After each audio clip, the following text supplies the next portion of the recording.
Kahit na minamadali mo ako tuwing aalis tayo pagka ginagaya ko sila Empress at si Duchess. Naiinip ka pa sa paghihintay sa amin.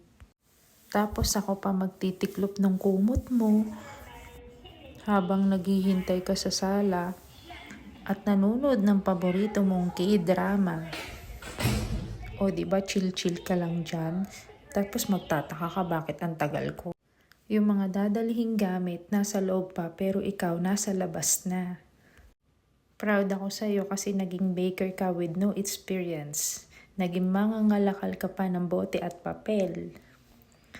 Naging runner ka din kahit na hindi ka na makatakbo at wala ka pang tulog. At kahit na anong trabaho kaya mong gawin, plus chismoso ka pa, ikaw pa nga yung updated kaysa sa akin. Thank you sa pagiging hard worker mo para mabigay yung mga pangangailangan namin nila Duchess at saka ni Empress. Paglaki nila, mas maa-appreciate nila lahat ng efforts mo. Kaya naman, happy pick up and labade. I love you. Happy Father's Day. Oo na, i-score ka na.